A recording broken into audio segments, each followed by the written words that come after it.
the challenge of the Yukon. On, King! On, you huskies!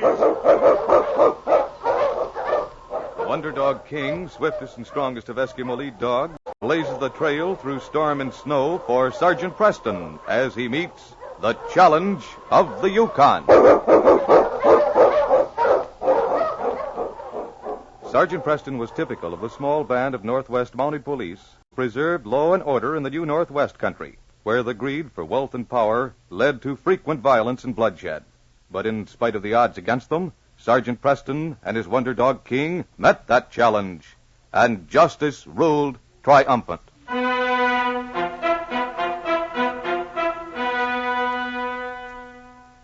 Annie Jones had passed the half-century mark, but years of hard living and rough work in the Yukon country had made her as tough and rugged as an old oak tree. She sighed luxuriously as she stretched her feet in their rough wool socks toward the stove in her small cabin, and then began her usual imaginary conversation with her dead husband. Well, Jim, put in a big day's work today. If I can keep working, I'll soon have enough to go back home and buy that house we planned for our old age. But I ain't so keen about it now that you ain't here no more.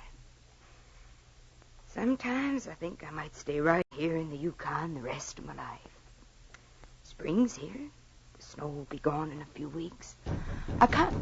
Oh, excuse me, Jim. Come in. Hello, Annie. Oh, hello, Sam. Come on in. Who's that with you? You remember Nate Roberts? Hello, Annie. Oh, sure, Nate.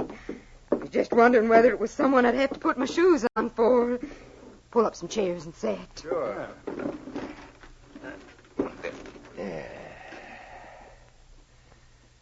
This fire feels good. Kettle's getting ready to boil. I'll make you some tea. Oh, don't bother, Annie. You're tired. I hear you're trying to work that claim of yours all alone. Yep. Doing all right, too. Mighty heavy work for a woman, ain't it? Oh, I'm used to it.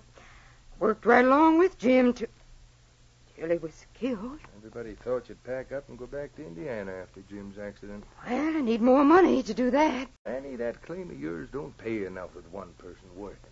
It ain't much good. That's where you're wrong. Jim and I always had faith in that claim. Now it's working out. Yeah, thinking of selling it? Nope. I've been hitting richer pay dirt lately, and I got a funny hunch that it's going to get better. Hey, is that someone else coming? Take a peek out the window, Nate. Sounds like a dog team. Yeah. Sergeant Preston, Mountie. Preston? Oh, good. I ain't seen him since before Jim died. Guess I better put my shoes on. He always looks so spick and span. Well, we gotta be running along, Annie. Come on, Nate. Why don't you stay a while? I'll make some tea and We got some business to tend to in town. Yeah, just thought we'd stop in and see how you was doing. Well, I'm doing fine. Thanks for stopping. Bye. Hi. Hello, Sergeant. How are you, Sam? Hello, Nate. Hello. Come on in, Sergeant. Bring that dog of yours. Ain't seen him in a coon's age. How are you, Annie? Come on, King. Hello there, King. Nice fella. Quiet, boy, quiet. Sit right down, Sergeant. You're just in time for some tea. Thank you, Annie. I was sorry to hear about Jim. They told me about it in town. It was awful sudden. I ain't quite used to it yet. I keep thinking he'll come in any minute. Just happened a little over 2 weeks ago. Well, what actually did happen? A cave-in on the ridge leading beside the river. He was alone. He found a place where the rock had loosened. He must have stepped on it and gone over the edge somehow. The ice had just broken up in the river, and I guess he hit his head on a piece of it. Found his body about 50 feet downriver, caught in some branches at the side of the stream. Are you planning to stay here, Annie? Yep. Sam and Nate was just asking me. They seem to think I'd pull out now that Jim's gone. Of course, it's kind of lonesome. Come here, King. Now, if I just had a dog like you around... Annie, would you like to have a dog? I sure would. Been planning to get one. I always wanted one, but Jim never liked 'em. That was the one thing we always argued about. He was so dead set against it that I didn't insist. Well, I'm looking for a home for one of my sled dogs right now. You are? Which one? Jinx, the big black one. He's half Newfoundland, the best-natured dog on my team. He's trained a tendon in his hind leg, and it keeps going bad on him all the time. I remember him. You mean you want to give him away? Well, I'd like to find a good home for him. They have another dog for me at headquarters to take his place. Well, where is he now? He's outside. Had to bring him home on leash, tied to the side of the sled. I'd sure like to have him, if he's friendly. I'll bring him in, Annie. If you like him, I'll leave him here with you. You stay here, King. I'll be right back. Come here, King. That dog is half as nice as you. It'll sure be a pleasure to have him. Come on, Jinx. I think we found a home for you, fella. Well, here it is, Annie. What do you think of him? Oh, he's beautiful. What a big fella. Come here, Jinx. It's the biggest dog I have. You like him, Annie? Do I like him? Why, we're going to be pals, ain't we, Jinx? Well, he seems happy about the arrangement. I don't know how to thank you, Sergeant. Look at him, putting his big head in my lap. After all these years, I finally got a dog.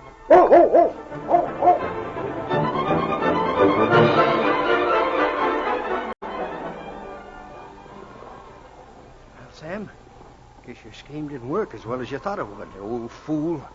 I never thought she'd try and mine that claim by herself after Jim was gone.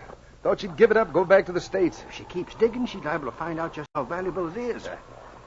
Looks as if we went to a lot of risk for nothing. Well, I ain't giving up now. She's dead set on working it herself. She ain't a woman who'll scare easy. You can tell that by looking at her. I wasn't thinking of scaring her. Jim had an accident. Ain't no reason why she can't have one, too. But you wouldn't want to hit her over the head the way you did Jim. She's a woman. It's bad enough to hit All a man. right, then. If it bothers your conscience, we'll just push her off the ridge into the river. Suppose you think drowning's easier. I'm afraid of it, Sam. It's too risky. Well, it ain't risky at all. Annie has to go that way every day on her way to the claim. We'll tell everybody we're going out of town. We won't be around here when it happens. And we won't be back for 3 days afterwards. Why 3 days? We better stay away longer than that. Let somebody else take over that claim. We got to be here to watch our interest. Nobody else knows it's valuable. After Annie dies, somebody's liable to go snooping around. Now, you let me handle this. Tomorrow we'll pretend we're leaving town. In fact, we will leave town, but we won't go far away. We'll camp up the river for a week. And then Annie'll meet with an accident.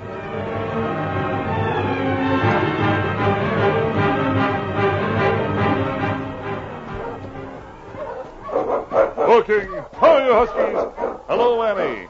Aren't you out pretty early this morning? Hi there, Sergeant. Didn't expect you back here this soon. Well, I made a quick trip. I can cover a lot of ground in a week with this dog game. Well, hello there, Jinx. How do you like him, Annie? Oh, he's the most wonderful dog I ever saw.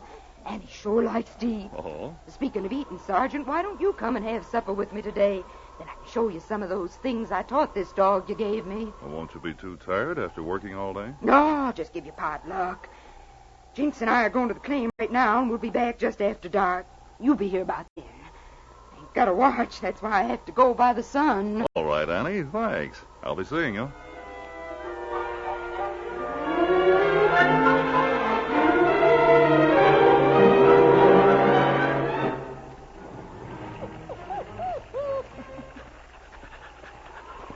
Get going, Jinx. It's so black I can hardly see in the dark. We're late. Sergeant Preston will be waiting. I didn't realize the time was passing so fast. Hey, what you after? Seen a rabbit or something. Hello there. Who is it? Rabbit. Let me go. Sam, stop. Push her over. No. That takes care of her. I wonder what she's yelling. Sounds as if she was calling Jim.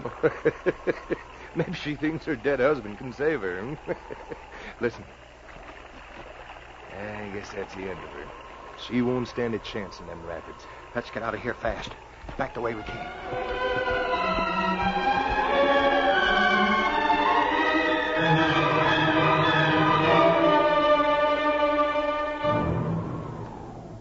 Sergeant Preston stood in the door of Annie's cabin, looking anxiously into the darkness. His dog, King, stood beside him. She should have been here long ago. Wonder if we ought to look for her, boy. What is it, fella? Did you hear her? Yeah, it's coming now, I guess. Sounds like Jinx. Annie, that you? What? It's Jinx, all right. Well, where's Annie? Come here, Jinx. Why, fella, you're soaking wet. What's this coat under your collar? A mitten. A wet mitten. Annie. Come on, Jinx. Go back, fella. Find Annie. Come on, King.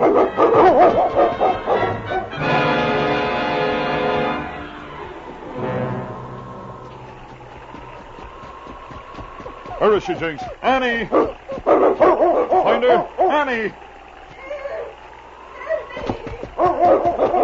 Annie, it's Preston. Where are you? Here I am. I'm about frozen. Well, at least you're alive. Here, I brought a blanket. Let me wrap you up. Dirty buzzards pushed me off into the river. Take it easy, Annie. You can tell me about it when we get back to your cabin.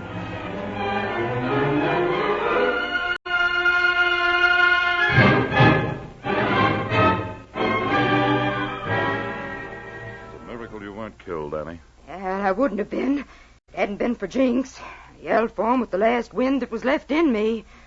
Lucky for me. He must have been at the edge of the riverbank, and the river swept me right past him. Jumped in and swam out to me, and I grabbed him. That water was rolling around me like a tumbleweed in a tornado. Jinx is almost as big as a horse, and somehow he got me into shore. Did you send him home? Yep. I knew you'd be here for supper, so I stuck my wet mitten under his collar and told him to go home.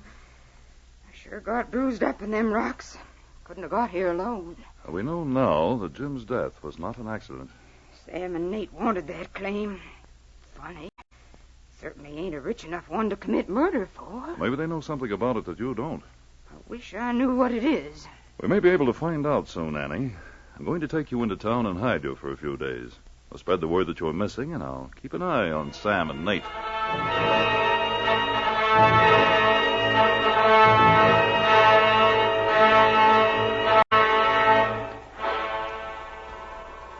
Don't you think it's a little too soon to be seen around Annie's claim, Sam? She's only been missing 5 days. Nobody's going to see us way out here. Searched all over this place once. They won't do it again. But, Sam, maybe we'd better wait. Get going. We're going to open up that rich vein and get everything out of it. If it's bigger than we think it is, we'll file a claim after all the excitement's died down. If it ain't, we'll take all we can out of it and get out of this territory. Nobody will be any the wiser. All right. Here goes. Yeah, that'll help you. They'll be rich men in no time. It'll be worth all we did. Poor Annie. She'd known this was right under her nose. Hello, Sam. What's the idea of this? Oh, what? Oh, where'd you come from, Sergeant? Well, I just happened to see you coming this way and followed you. Well, we heard Annie was missing, and we thought we'd look over her claim, see if it was worth taking over. And you seem to know just where to look, too. There's nothing wrong about it. Annie hasn't any heirs. This place will be anybody's for the taking. Who said Annie was dead? Why, nobody. I just thought that I in ain't case half as dead as you're going to be when they stretch your filthy neck at the end of a rope, you murdering varmint. Why, Annie, where did you come She's from? been standing behind that clump of trees listening, Sam. Look out, Sergeant. Nate. Go away! No! Help! Take him off! Help me! Back, King! Get away! Let him go, fella! Off him, boy! That yellow little mongoose. He was going to murder you with that pickaxe. You should have let King eat him up. Get up, Nate. You and Sam are both under arrest for the murder of Jim Jones and the attempted murder of Annie. Watch them, King. Oh, Jim. He'd only had a dog like Jinx. Maybe he'd be alive. Well, Annie, at least you know now why they wanted your claim. They knew where the rich vein of gold was. Get going, you two. I'm taking you to jail. Watch them, King.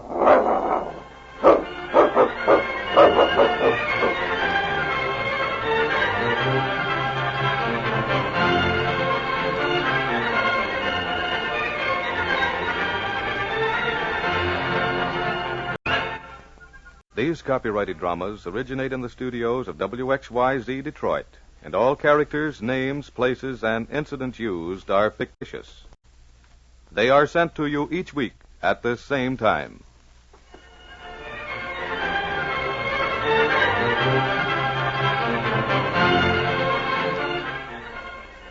Hugh Holder speaking. This is the Michigan Radio Network.